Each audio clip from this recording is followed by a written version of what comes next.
کیا فرماتے ہیں علماء دین و مفتیان شرع مدین اس مسئلے کے بارے میں کہ اعتکاف کے دوران بغیر شرعی حاجت کے محض گرمی اور نفاست کے لیے نہانا کیسا ہے؟ بسم اللہ الرحمن الرحیم۔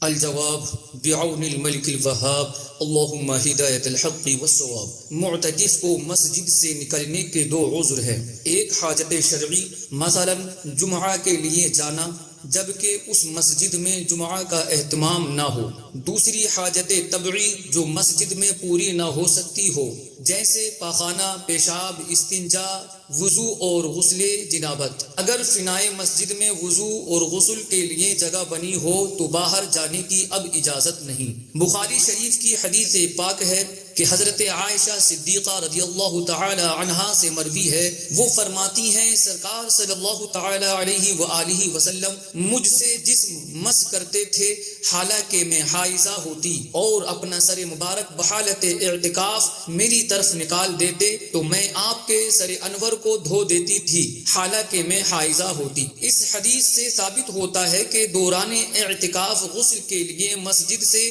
باہر نکلنے کی اجازت نہیں، اس لیے حضور صلی اللہ تعالی علیہ وآلہ وسلم صرف سر انور نکالتے تھے، لہٰذا اگر معتکف اپنا سر دھونے کے لیے مسجد سے باہر نکال دے تو اعتکاف نہیں ٹوٹے گا۔ المبسوط میں ہے کہ معتکف کے لیے مسجد سے اپنے گھر والوں کی طرف سر نکالنے میں تاکہ وہ اس کو دھو دیں کوئی حرج نہیں ہے، کیونکہ مروی ہے کہ نبی پاک صلی اللہ علیہ وسلم بحالت اعتکاف اپنا سر انور سیدہ عائشہ صدیقہ رضی اللہ تعالی عنہا کی طرف نکالتے تو آپ رضی اللہ تعالی عنہا سر انور کو دھویا کرتی اور کنگھی کیا کرتی تھی۔ اگر غسل خانہ فنائے مسجد میں ہے تو بغیر غسل واجب ہوئے گرمی و تر و تازگی کے لیے مناسب طریقے سے غسل کر سکتے ہیں۔ صدر الشریعہ بدر الطریقہ مفتی امجد علی اعظمی رحمت اللہ تعالی علیہ فرماتے ہیں فنائے مسجد جو جگہ مسجد سے باہر اس سے ملحق ضروریات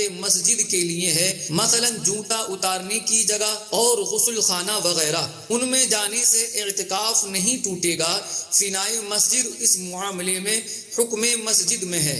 اگر غسل خانہ مسجد سے باہر ہے تو گرمی و تر و تازگی کے لیے غسل کرنے جانے سے اعتکاف ٹوٹ جائے گا۔ واللہ اعلم تبارک و تعالی ورسولہ اعلم صلی اللہ علیہ وسلم۔